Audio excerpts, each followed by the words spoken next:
Hello po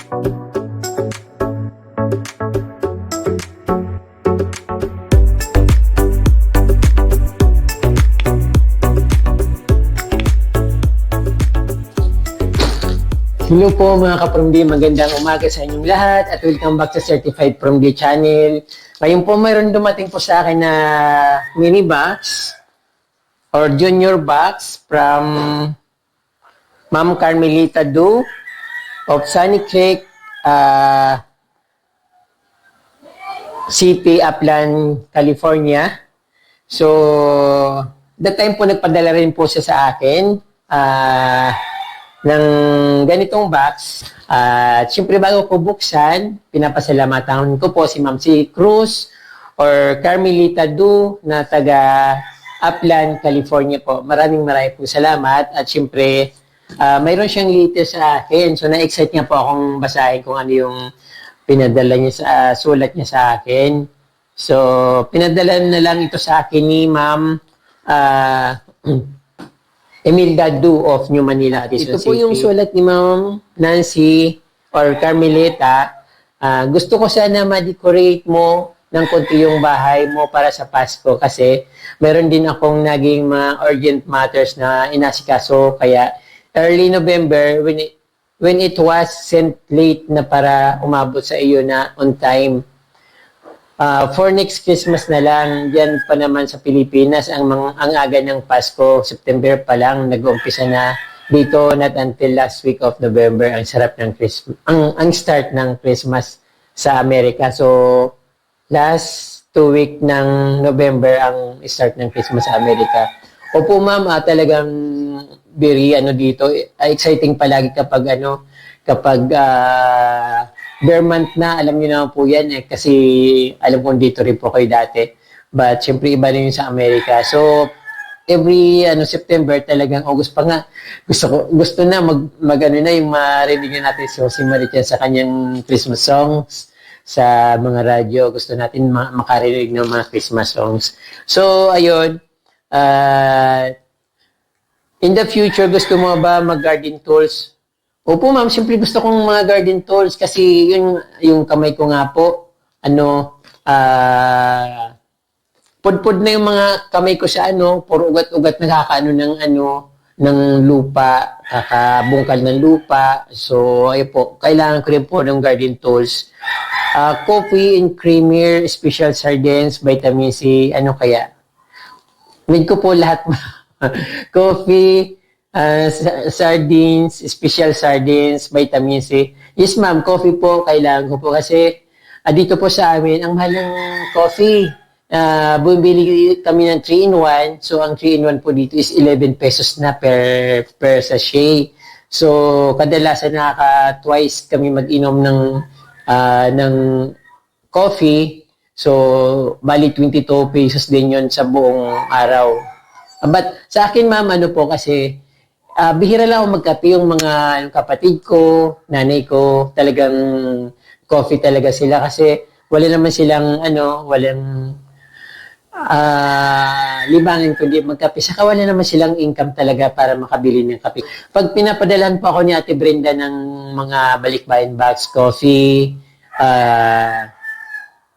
mga dilata, so binibigay ko po, nireserve ko sa nanay ko, binibigay ko sa kanila yung coffee, but nagtitira din po ako sa akin para just in case na kailangan ko rin mag-coffee, nagkakape rin po ako. Then, vitamin C po, sobrang mahal po ng vitamin C po dito sa Pilipinas. Unlike sa US, malalaki pang malalaking vitamin, multivitamins.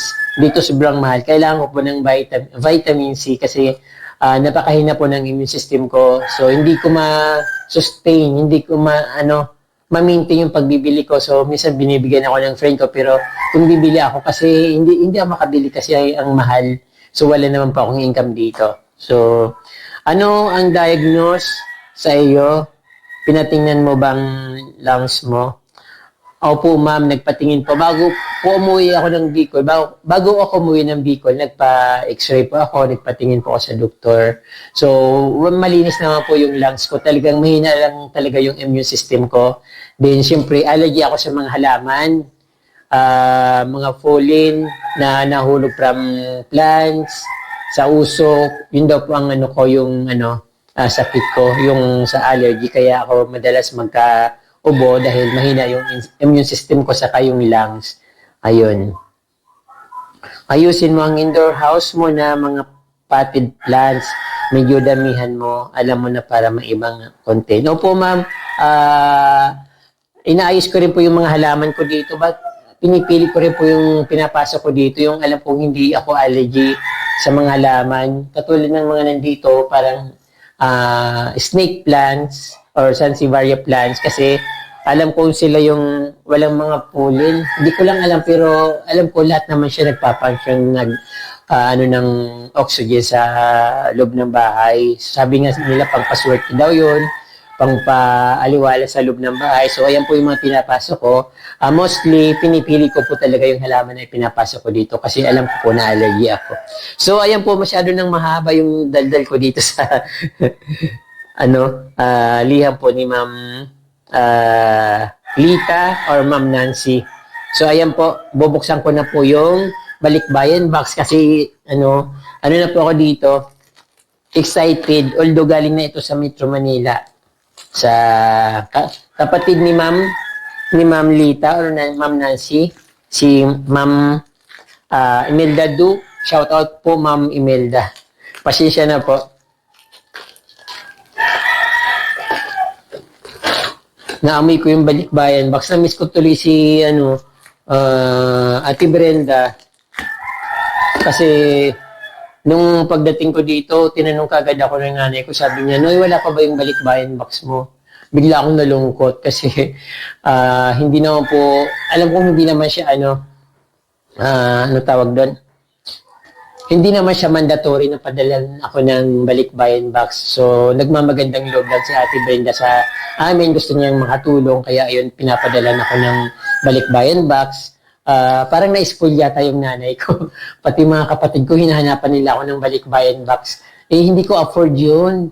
Binibigay lang po sa akin Ate Brenda yun kasi gusto niya makatulong sa akin. At siyempre, pag sobra-sobra naman, binibigyan ko rin sa mga friend ko pero hindi ko na pinapakita kasi sometimes inaaway ako ng iba, akala nila sila hindi ko binibigyan. Ayaw ko naman kasi ng paulit-ulit na bibigyan. Yung iba naman kasi siyempre nakikita naman nila ng nakikita rin nila yon. Parang inisip nila bakit ako hindi, kaibigan mo rin ako, bakit siya na lang palagi. So ang ginagawa ko, secret na lang na paabot-abot ko na lang. So, ganun. Kasi hindi naman mandatory na kapag may dumating sa akin, automatic, mayroon din yung dating binigyan ko. So, ayaw ko ng ganun. So, dapat mayroon din yung, kahit pa paano, nabibigyan ko rin yung iba. So, marami akong kakilala na hindi nila kakilala. So, ayun. So, ito na nga, nandito na tayo sa Balikbayan Box. Ay, ang hirap naman itong buksan. Kung ano man to, kung mga Christmas decor, syempre, kahit anong pinapadala sa akin, excited ako palagi kasi wala naman sa amin wala naman nagbibigay sa amin ng ganito. Kahit ano pa yung dumating dito, talagang masaya ako.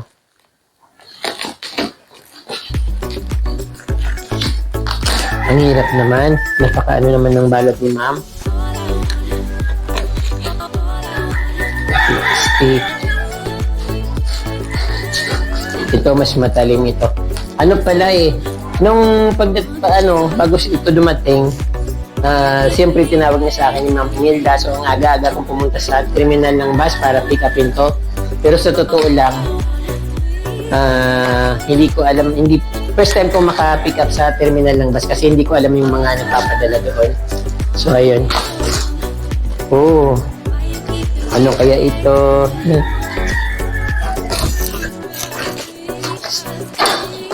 Ang bango kapag galing sa Amerika, ang bango ng amoy niya. Wow. May Santa Claus. May dalawa na akong Santa Claus. Ayan. Ano to? Panglagay sa dingding. Okay. Thank you po, Ma'am Lita, Ma'am Nancy. Ganyan ka muna, baka mahulog ito.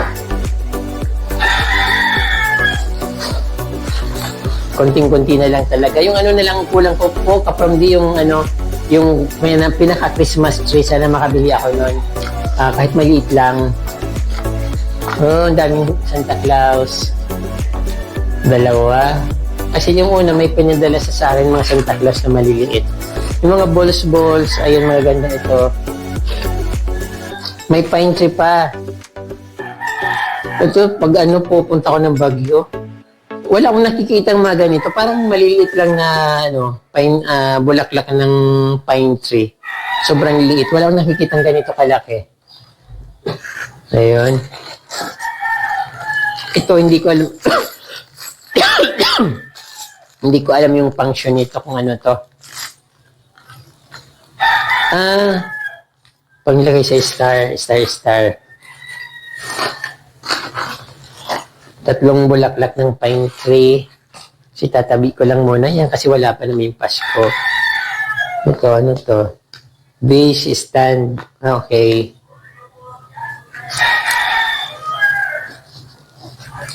Ito. Pumpkins.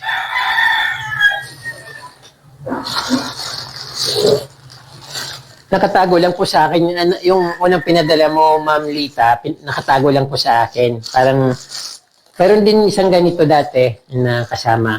So, dalawa ng ganito. So, sa Pasko, maganda mas marami na akong pang-decor. So, ma-appreciate ko na yung Christmas. At,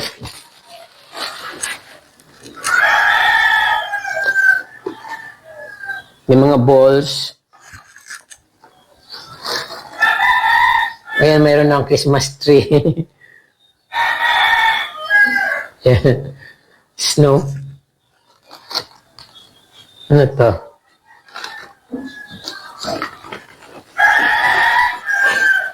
Ay, basag. Sayang. Sayang naman. Nabasag po, ma'am. Parang may pailaw yata ito, oh. Hindi ko naman alam kung paano ito ibalik. So, pwede pa siguro to lagyan ko ng glue. Yung, ano ba yun? Kahit basag-basag na. Ano ba tawag doon? Yung Pioneer. Yung epoxy. Pwede pa ito. Para just in case, ano ko na lang. Yung kung saan siya na, kung saan siya nang galing. Ayan. Baka pwede pa.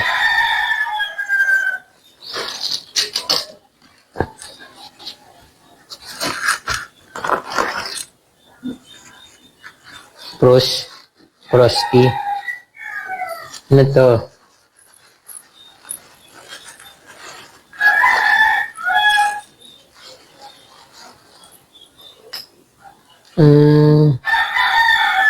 Maganda. Parang deal. Ayun. Ang dami.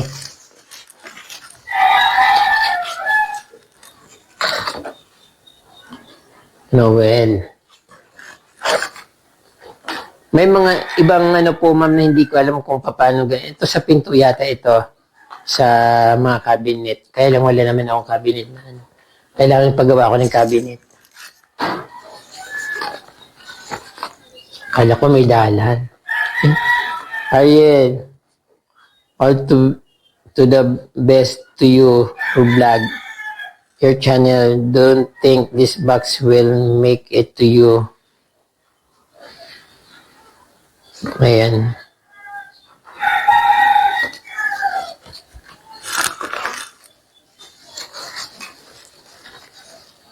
So, another Santa Claus. Wow. Unique yung mga Santa Claus ko. Marami pong salamat, ma'am. Ayan. Ang gulo ng pagkano ko. Ang liit po kasi ng lamisa ko. So, ito magagamit ko. Ito pang punas-punas ng gadgets sa laptop ko. Ayan.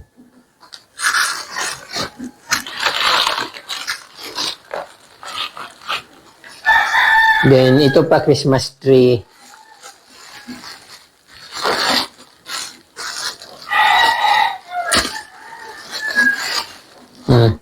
Ganda. Ano ba yun? Ang gulo naman ng pagkano ko. Hindi ko tuloy ma-appreciate na maraming dala-dala.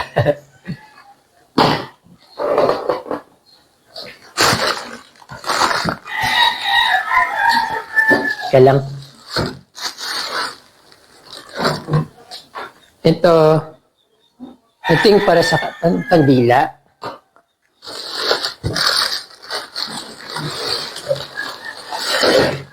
Parang ham. Ano kaya to? Biling. So, ayun, malaking bilin. Pwede ko na yata itong ilabas. Pwede ko ng, saan gunting ko? Kala ko ham.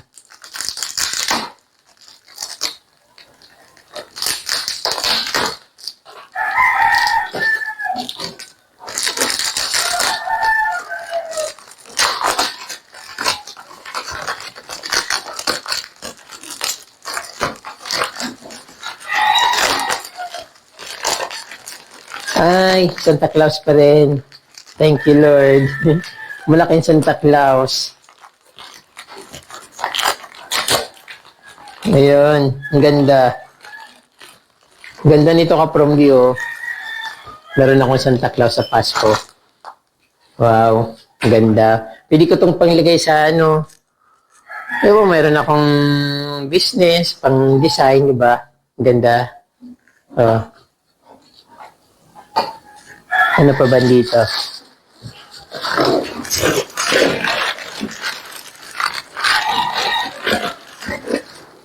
Jingles, enjoy.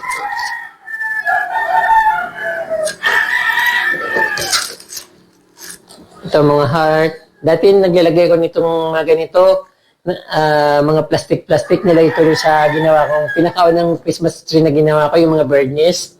After nung malakas na bagyo, ginawa kong Christmas tree bird nest kasi December noon, bawat heart or star na sinulatan ko ng mga pangalan na tumulong sa akin. So I remember pa naman yung mga name nila, kaya lang ayaw naman nila magpabanggit. So yung mga pangalan na yun, nilagay ko dun sa heart. At ayun.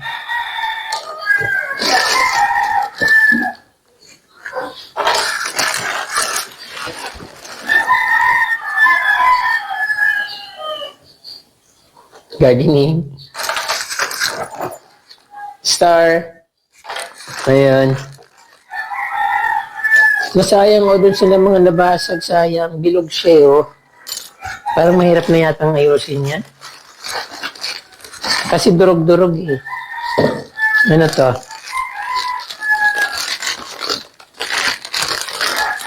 Ito, pinakalas na ito ka-promdi. Hindi ko alam kung ano to. Ay, candle. So, pang Pasko talaga. Ayan. Thank you po, Ma'am Carmelita, Ma'am Nancy, sa padala nyo po nito sa akin. Na-appreciate ko po yung pinadala nyo. So, dito kasi sa amin, may mga nabibili naman pero hindi ganito na magaganda siya. Ayan. Salamat po sa advanced Christmas decor. Sana makapag-decor po ako bago kasi September, medyo matagal pa naman yun. 9 months pa. 9 months pa akong mag-aantay para magamit ko ito. Pero thank you po ng marami. So, hindi lang naman ito yung binigay nyo sa akin. Mayroon pa akong nakatago doon, yung first na pinadala nyo sa akin, na the SIM box. So, yan lang po mga kapromdi ang aking, that's it for unboxing today. So, hope na may mga darating pa mga i-unbox ko. Maraming po salamat sa inyong panonood at huwag niyo kalimutan mag-subscribe sa aking munting YouTube channel at don't forget to touch the notification bell para updated po kayo sa aking mga bagong post na videos. Maraming salamat. Muchas gracias. Indios Mabalos.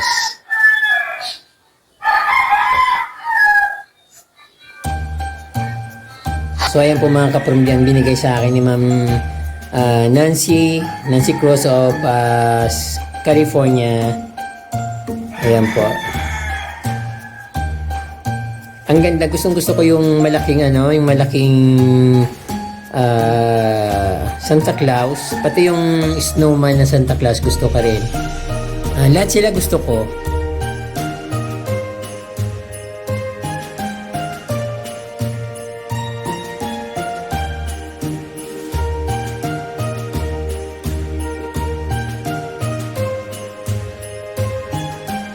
Okay na to pang isang Christmas tree kasi 2 box na yung pinadala niya sa akin dati. So, ayan. Pang dalawang box pala ito ngayon. Na ganyan din, parang ganyan din karami. Maraming salamat po, Ma'am Carmelita or Ma'am Nancy.